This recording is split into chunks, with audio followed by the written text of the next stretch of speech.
Welcome back, WNST, Towson, Baltimore, and Baltimore Positive. We are positively into the fun season, the aftermath, the afterglow of I don't want to call it a generational victory, but certainly from a home team, home crowd type of game. You will remember where you were when Adafe Owa stripped the ball. You'll remember where you were when John Harbaugh said, do you want to go for it? Let's go for it. They went for it. And the night that Lamar Jackson shook off the kryptonite. Dennis Koulatsos, when I was in the press room about 3 feet away from Lamar Jackson, because I sit in the front row. It's just a character trait. It's where I sit whenever I do anything. He had his mask on, but he's demonstrative, and you can sort of see him smiling through the mask or not. But he said, man, I always said kryptonite one time, So the kryptonite is now off, and those who didn't believe can believe again. And I see you're wearing your lavender shirt today, Dennis Koulatsos. I am. I really am. Look, it's always fun. A lot more fun with the home team wins versus losing.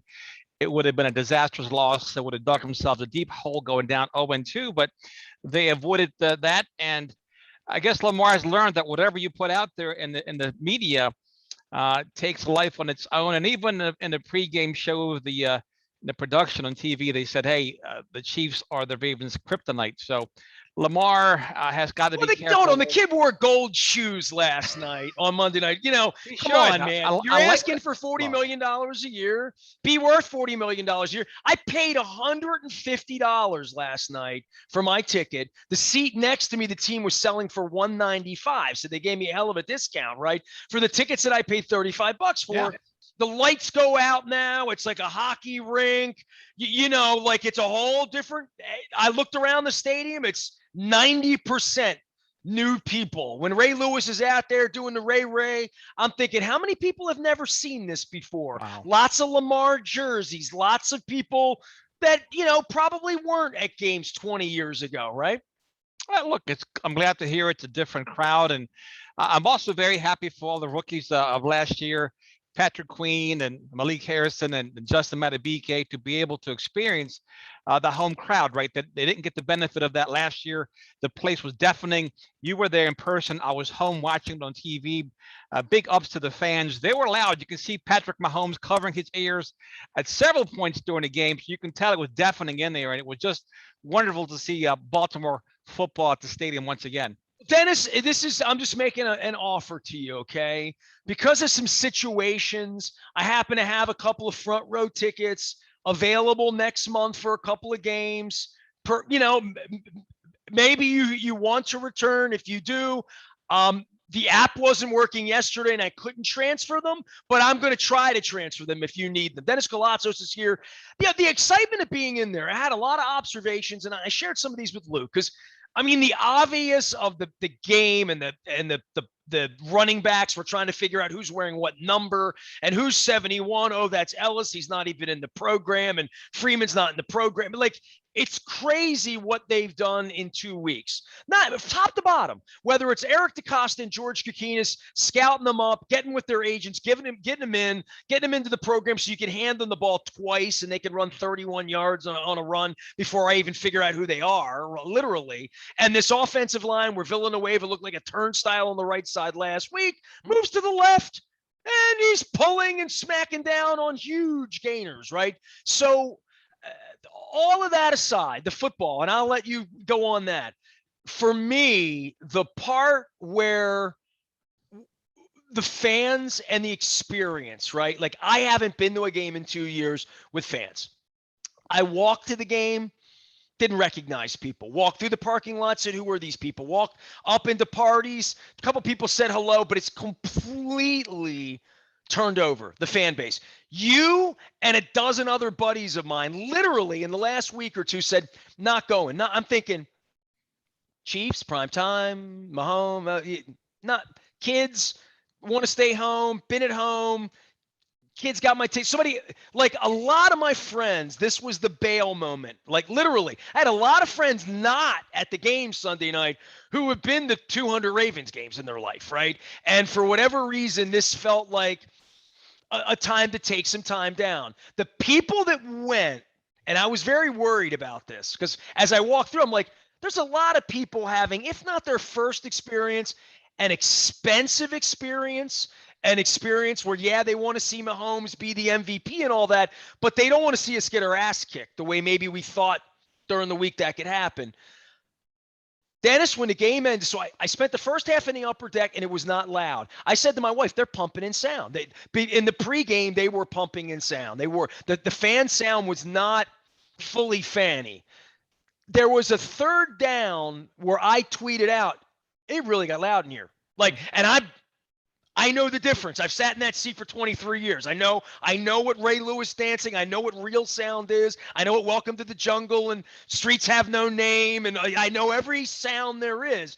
It got old school for a minute because there's Chiefs fans everywhere, Dennis. Bobby Nick is rolling over in his grave. I mean, Chiefs fans sitting in his seats. It's gross.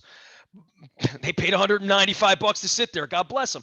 But I would say this, the kids that came and the young, I say kids because I'm 52, younger people had this experience. And when the game was over, I was in the press box. I could see how loud it was, right? I walked out of the press box. Dennis, if we win the AFC Championship game, it won't be louder. It was an absolute raucous celebration of cock. I mean, I've never heard it louder walking out of the press box, and I've been there when they've won all sorts of games. It was insane Sunday night with the crowd. Well, I'm very happy to hear that, Nestor, because it's time that the fan base does transition. You know, people like myself at 57 been through a ton of games, had a ton of great experiences at Memorial Stadium and at M&T Bank Stadium. So it's nice to see the younger generation pick up the torch and carry it, right? We're the Ray Lewis generation.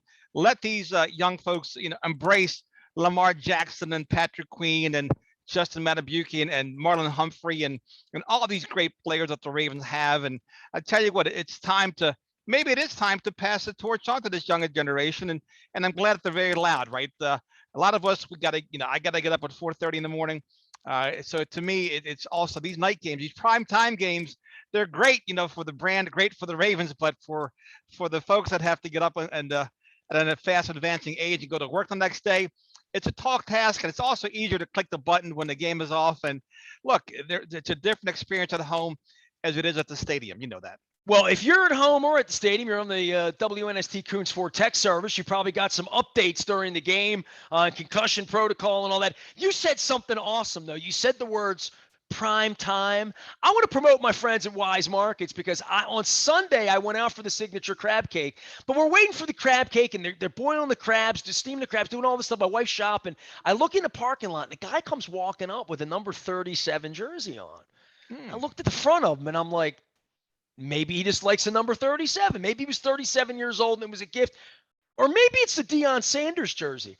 He turned around. It was a primetime jersey. Really? And I'm like, awesome. I'm like, great. That's cool.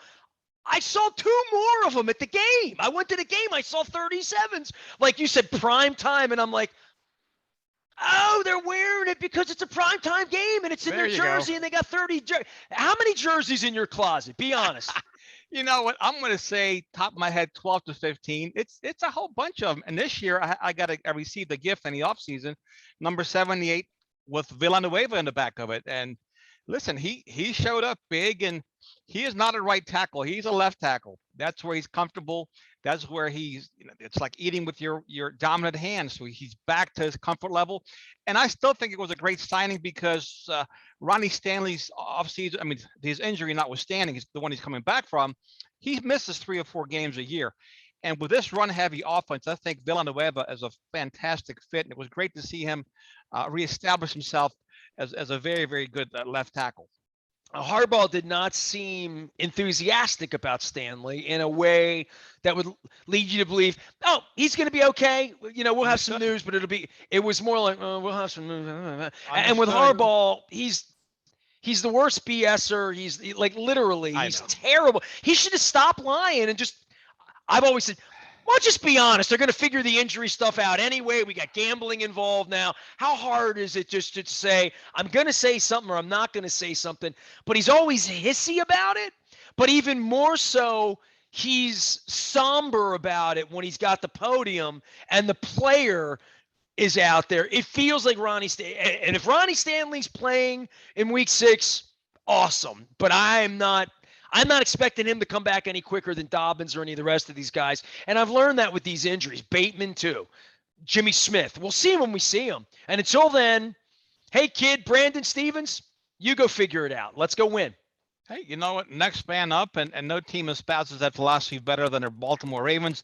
They're certainly going to drop off in quality, but what grit on both sides of the ball, grit by the coaching staff. To me, when I think about Sunday night's game, the most dominant word that pops to my mind is grit. Just a gritty team, right down to when Harbaugh said, "Hey, Lamar, you want to go for this," and of course, Lamar wanted to go for it. And I saw the colon on there. I'm thinking, what's he doing there? What's TCC doing on there? And come to find out, it was his only play of the night, the extra offensive lineman, his only snap of the night. But what a big one it was, and it was the right call. Even if they didn't make it, Nestor, too much time left on the clock, 3 timeouts for the Chiefs. You knew they were going to come right down and score a field goal to put us away. Dennis Koulatsos is here. He will be here again on Thursday from 3 until 5, driving you home. Luke and I will be participating, as we always do. Fun that, last couple weeks, you and I have been goofing around with this. Your schedule, my schedule. Vegas, Monday night. We haven't been able to, get together at 2 different junctures, 2 different points in the week, because I think the temperature changes, the injury reports have certainly changed. And then there's the league itself, right? Like you look at this schedule and you say, the Raiders, they suck. Yeah, we go out there, tough road game, but we'll win. Kansas City won't be good. Maybe 1-1. Then we'll go to Detroit and we'll just steamroll them. And Denver, they kind of stink. And you look at the Colts and the Chargers. You put that W and that L in the columns when the schedule comes out. Then the reality sets in. But the reality is, at 1-1 right now with this kind of momentum, despite the health, there's a real expectation they'll go to Detroit and handle their business. But the real story to me is Bengals emerging, Browns good. We'll see. I mean, Mayfield got injured at one point, and I'm like, that changed their season rapidly, as it would ours. And then the Steelers, hiccup, and it turns out maybe the Raiders don't stink, right? Maybe the Broncos are going to be tougher in a couple of weeks. So how this schedule goes and how we feel about the team and how we feel about the league, checking in twice a week is a good idea, I think. Oh, it's definitely a week-to-week league, Nestor, and the late games Sunday, they all went right down to the wire. One went into overtime, the Titans taking down the Seahawks 33-30. And it's a league designed for these things to happen. It's a league designed for the outcome to be in doubt until the last play or two of the game. And that's why we love it so much. It's very unpredictable. Like you said, Vegas, maybe they're better than we thought they were. And the Steelers losing TJ Watt to a groin injury. Don't know how long he's going to be out. These things happen. And with 17 games, I do think the extra game is significant and will definitely factor in terms of who makes the playoffs this year and who doesn't. Any surprises for you, around the league? I mean, Dolphins getting crushed and their quarterback. I mean, the Titans looking bad, then looking good, and not looking good and still winning in the end with the running back that runs you over. This has been a little bit of 8 months of talk and bluster and then 2 weeks of real activity. And I said this to Luke. I don't love when we play like you, the primetime games. The thing I love about it, that I've always loved about it, especially when I was syndicated 20 years ago, is sitting around and watching the other games. I really have liked that part. Now, I flew last Sunday, which was an anomaly to COVID because I would have been in Vegas and it would have been a different experience in normal times. But I watched games on my couch last Sunday. I went to the airport, had it on my phone, had it in the plane, watching the Rams and the Bears, and in the airport in Albuquerque, New Mexico, where I've been to New Mexico. So that's another argument. But this Sunday, even watching the 3 rival teams all play, having the Steelers play the Raiders, having Red Zone. I went over to the Hammerjacks lot. Appreciation everybody over there. The music was great. Weather was perfect. And the football experience isn't me watching the Ravens 1-4. It's me wanting to watch Thursday night football and wanting to see the Lions play on Monday night because they're on short rest, and I want to scout up like how bad they might be, right? So there's all of that that the league brings you in. And I know for people that gamble, people that play fantasy, all of that, I'm old school. I like wins and losses, great players, great performances. That's why I watch. I don't have any habit with it other than pure entertainment, and it's been entertaining. I tell you, I give you a lot of credit for putting me on the NFL Red Zone. I've never watched it before this year, and I've watched it now 2 weeks in a row. And oh, you're getting you're I'm hooked. addicted. I'm hooked. It's just there's no better way to watch games when your team isn't playing, right? And the one striking thing league-wide, Nestor, that I've seen is, does anybody play defense anymore? I mean, we're watching these crazy shootouts, and 30-point games are commonplace, right, by both teams, and they're coming down to the wire, and every play matters, but it's a lot of fun, right? I'm thinking I'm liking these 36, 35 games better than 13-10 games like we used to have back in the old days. Well, because I love telling you stories, and we have Rofo coffee, and we talk coffee chat. I'm pulling into my condo at 1:05 at kickoff because I was out at Wise. We had the crab cake. By the way, have you ever had a Bell Garden sub? Yes, I have. And I've also had a Wise crab cake too. They actually have very good crab cakes. Crab cake was excellent. I mean, $6 crab cake. Rob was pitching me in on it. It was delicious, and I can heartily say for a $6 crab cake. And nobody's making it. You know, they sell jumbo lump for $38 a pound. They do. So they do. But the pre-made crab cake in the air fryer is a home run if you're short on time. And air fryer. Yeah, air fried crab cakes. Yes, sir. Unbelievable. Nice. I gotta get an air fryer, dude. Oh, you too. I gotta get an air fryer. So they're cheap. We're at Wise, and I had the Bell Garden sub, and there's a video on it. I never had it. It's like a broccoli. It's like a Rob like it's delicious. I had half of it left for Monday Night Football. So we left Wise a little later than I wanted to leave, and we rushed back. It was like 1:05, and I live at the harbor, and I pull up in the harbor, and there's a guy with a green number 2 jersey on, and it's one of those newfangled Jets jerseys that looks like from the Jetsons. It doesn't look like Richard Todd or Joe Namath. It doesn't even look like Joe Flacco to me, but it's that freaky jersey they're wearing, and they suck. Nobody watches them. So the kid's jersey on the back says Wilson, and I'm like, Luke Wilson, Mr. Wilson, Flip Wilson, Wilson. It's one syllable. Zach Wilson. I came up to the condo, and I'm like, I got to get that kid's name. I'm Googling it. Zach Wilson. All right. Zach. Then he's from BYU. I look him up, and I kidded my wife. Like 10 minutes later, I'm like, I'm Flip Wilson. I'm Don Rickles. 10 minutes later, he's on like his 3rd interception at that point. Yep. And I'm like, the kid still thinks he's at BYU. He thinks this is the whack. You're just going to throw the ball around. And by the way, Patrick Mahomes, $40 million a year. Lamar Jackson, $40 million a year. They both threw the most awful passes in the history of awful passes on the other night, right? Like, they threw Mahomes, that pick he threw was embarrassing. Well, and nobody was ragging on him, right? If Lamar does that, look at the running back throwing a pick. And you're right. The pick that Mahomes threw was completely irresponsible. Well, the first Lamar pick was just filthy bad. Well, so was the pick six. The second was bad too. He threw it to triple coverage, but Mahomes in that situation, instead of eating the ball, taking the sack, throwing it into the ground. I mean, the way he threw it away, that's something a quarterback of his caliber should never do. Dennis Koulatsos is here. He is with Coons Ford of Security Boulevard. You know that. If you're in the market to buy, trade in, sell, pre-love, pre-own, you need some work done, give Dennis a call. And, of course, you can find him on Thursdays from 3 until 5. And, again, on Sunday, true pregame this week with a 1 o'clock kickoff out in the Motor City. Anything you want to say specifically on the Lamar thing? Because we ride this train, and as I said, I think I said this to you when we got together on your show last week, that he's capable of doing what he did.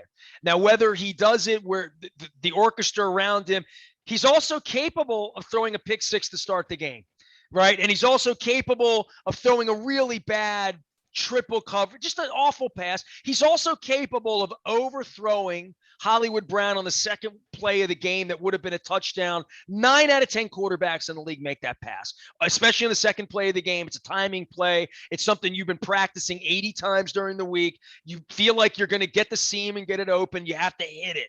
And he didn't hit it. So, but he's going to break ankles. He's the most competitive kid ever, right? Like, I mean, heart 10 times bigger than his body size. And the vaccine, you know, the off season, the irresponsibility of not being vaccinated, having his mother be his agent, which you love your mother. I love my mother. A lot. I would love your mother. You would love my mother. Our mothers would not be our agents no matter what, because we're grown-ups and we wouldn't do things that way. So there's a lot of stuff about the kid, right, in general. But the kid went out and slayed the giant, right? He beat the dragon up on Sunday night. And if there's ever a time to just say, praise Lamar Jackson on 3, 2, go, Dennis. Yeah, this is the time to do it. And you know what? If he's sweating that 3% agent fee on $200 million, that's $6 million to protect his interests, it's money well spent. That's my advice to the young man: is get yourself an agent and get this thing done before you pop a knee and you never call Ron Shapiro. Just give him $500,000 to negotiate and have it done by the weekend. Do the deal, right? Do the deal, protect your interest. But yeah, he is mercurial. He does things that no one else can do. And look, you got to take the bad with the good, right? There's a lot more good than bad. You know, he'll never be a Patrick Mahomes. He'll never have the accuracy of a, you know, Aaron Rodgers or Russell Wilson. But when he runs with that ball, man, that's the difference. He's a running back. These other quarterbacks, they're looking to get out of bounds. They're looking to slide. He's looking to take it to the house. He's looking to run somebody over. He's not a running back. He's a wide receiver. He's a punt returner. He's amazing. He's a punt returner. He's Devin Hester in space. Because what I say, and we can have at it all day with schemes and all of that and how you're going to stop him. But it is a street. It's rugby, right? Like literally, he takes the snap, jukes left, freezes guys, jukes right, freezes guys. Now it's a punt. It's a helmet on helmet, trip, fall. Which way can I make you move? He has the ability, I think, to see other players' eyes or their feet. And he's measuring things because he's been doing this since he was 8 years old. And I had kids in the neighborhood that we could never tackle. They weren't the fastest. You just couldn't tackle them. They had some ability to see your shoulder move in on them, and they could break the other way like Barry Sanders. And he has that ability to see things. And the way Ray Lewis saw things, the good ones see things. He sees the game differently, and it feels like a punt every time he has the ball, and it feels like good luck getting him down. Yeah, he is amazing, impossible to scheme against, impossible to defend, which we got to go back to that narrative a few weeks ago that the league has figured him out. You can't figure something out. It hasn't figured itself out. He doesn't know what he's going to do when he tucks that ball in. He doesn't have a pre-planned route. He's going to react, like you said, to what the defense is doing. He's going to slide. He's going to slip. And boy, oh boy, he is a lot of fun to watch, man. I tell you what, he is must-see television. Sell some cars. What's going on out there at Coons Ford Security Boulevard? Hey, we're giving away free Ravens flags that you can put on your car here at Coons Ford Security Boulevard. Anybody can come in at any time. You don't have to test drive a car. You don't have to buy a car, though we'd like for you to. But if you stop by and say hello, we'll give you a free Ravens, a couple of Ravens flags for your car. That's what's going on over here at Security Boulevard. So we're back into flag season, are we? Flag season, baby. Let's go. Yeah, it all started 20 years ago, right? 20 years ago, the flags all went up, right? We couldn't say the P word even then. Right. Now we've beaten the Chiefs. Those who don't believe have to believe all of a sudden, right? And now all you need to do is go on the road and win these games and come back here into October, and everything is sitting there, as Coach Billick said 20 years ago. It's just sitting there. All you got to do is go win. Everyone in the division is 1-1, Nestor. So you're right. Everybody is right there, and it's a week-to-week league. It's a league of attrition. And look, the strongest survive. It's football is the ultimate Darwinian sport, right? And so you have to like our chances 2 games into the season. Dennis Koulatsos will be here on Thursday from 3 until 5. And again, on Sunday morning, you can find him between now and then working out at Security Boulevard, Coons Baltimore Ford. You can stop by there and stop across the street and see our friends at Wise as well. We appreciate you, man. Have a great week. I'll see you on Thursday, okay? Thanks so much, Nestor. All right. Lamar Jackson winning football games, keeping it exciting around here. Been a long time since we've won a big game around here. So taking all the strain off the Baltimore Orioles, but I won't let them hide. Don't worry about that. Terps off to a great start as well. Got plenty of stuff going on. We sat down with Johnny O at Costas on the Maryland Crab Cake Tour. This week, we're at Greenmount Station, Hampstead. All of it brought to you, of course, by our friends at the Maryland Lottery. Let yourself play. The Maryland Crab Cake Tour each and every Friday. Mayor Brandon Scott with us at Coco's on October the 8th. I'll be putting the whole schedule out as it goes along. A crab cake every Friday on Purple Friday. And as Rob Santoni texts me from Wise Markets late into the night, that was a good luck $6 signature crab cake at Wise. I'm Nestor. We are WNST, AM 1570, Towson, Baltimore. We never stop talking. Baltimore, positive.